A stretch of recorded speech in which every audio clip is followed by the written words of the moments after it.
মুমিন বন্দা হল এরা ফজরের আগে বিছানা ত্যাগ করেন। এরা চেষ্টা করেন যে ফজরের নমাজের আগে আগে যদি কিছু নফল ইবাদত বন্দেগী করা যায়। আল্লাহর মায়ার বন্দা হলে এগুলা আমল করেন, অর্থাৎ তাহাজ্জুদের নামাজ পড়েন, অন্যান্য তিলাওয়াত করুন, জিকির আজকার করুন, দুরূদ শরীফ পাঠ করুন, মালিকর কাছে দোয়া করুন, পরবর্তীতে ফজরের নামাজ কায়েম করুন, এর পরবর্তীতে আরও কিছু নফল ইবাদত বন্দেগী করুন, এর পরবর্তীতে দুনিয়ায় কাজকর্ম ব্যস্ত হন। সুবহানাল্লাহ, ঠিকই না? এইভাবে আল্লাহওয়ালা নমাজি বন্দা হলে এই ফজর পড়তে গিয়া জোহরের আগ পর্যন্ত দুনিয়ায় কাজকর্ম সমাপ্ত করেন। যদিও কোনো কাজকর্ম অসমাপ্ত থাকে, কিন্তু যখনই মসজিদটা গিয়া আজান হয় বা আহ্বান করা হয়, আল্লাহর মায়ার বন্দা হল এই কাজ সমাপ্ত হোক অথবা তা হোক, এরা মসজিদ থেকে যখনও আহ্বান করা হয় এরা মসজিদমুখী হয়ে যায়। এরা মসজিদও গিয়া জোহরের নামাজ কায়েম করে। এইভাবে আল্লাহওয়ালা নমাজি বন্দা হলে ফজর থাকি জুহর, জুহর থাকি আসর, আসর থাকি মাগরিব, মাগরিব থাকি এশা। সুবহানাল্লাহ। কিন্তু আল্লাহ পাক রব্বুল ইজ্জতে রাত্রি আমরার লাগি বড় নিয়ামত হিসাবে দান করছেন। এই এশা বাদ থাকি ফজর পর্যন্ত লম্বা এক সময় আমরারে প্রদান করছেন, যে আমার হাবিবর উম্মত হলে এই লম্বা সময় বিশ্রাম করুক, আরাম করুক। সুবহানাল্লাহ। কিন্তু সুযোগ প্রদান করছেন যদি আমার হাবিবর উম্মত হলে যদি এর মধ্যে রাত্রির 1/3 ঘুমাইয়া শেষ রাতে উঠিয়া তারা নফল ইবাদত বন্দেগী করে, এই সুযোগও আল্লাহ পাক রব্বুল ইজ্জতে প্রদান করছেন। এই সময় গুরুত্বরে আল্লাহ বাড়াইয়া দিয়েছেন। সুবহানাল্লাহ।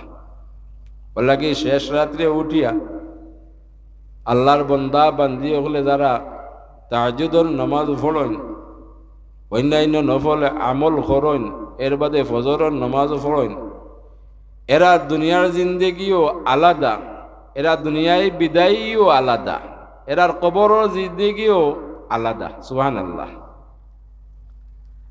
এটা প্রমাণিত হয় যখন আল্লাহর বান্দা হল দুনিয়াতে কি বিদায় নেই।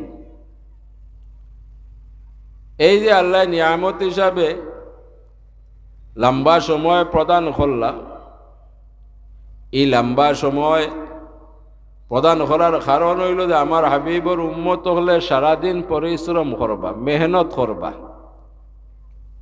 তারা যেন বিশ্রাম করে। তারারে নিয়ামত হিসাবে আমি 3.5 হাত বডি প্রদান করছি, করছেননি 3.5 হাত বডি। তারা যখন মেহনত করব এই বডির মাঝে দুর্বলতা আইব, এই বডিগুলা ক্ষয় হইব, ওই কিনা?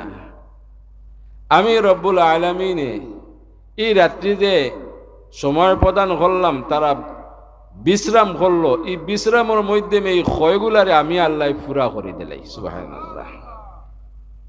আমরা জানি আমরা যে কোনো জিনিস ব্যবহার করলে এর ক্ষয় হয়, ক্ষয় হইয়া কিছুদিন পরে আমরা এগুলার ব্যবহারের অনুপযোগী হয়ে যায়, আমরা পাল্টাইতে হয়।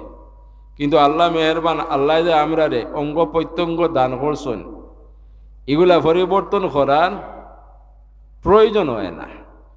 যদি আল্লাহ এটা মেহেরবানি না করতে, আমরা বিশেষ করে পাও হাতগুলা একসময় ক্ষয় হইতে হইতে উফরে দিয়ে উঠা ধরল নে, হাত পাগুলা বাট্টিও ধরল নে। কিন্তু এগুলারে আল্লাহ পাক রব্বুল ইজ্জতে রাত্রিবেলা এগুলারে পূরণ করে দিন। সুবহানাল্লাহ।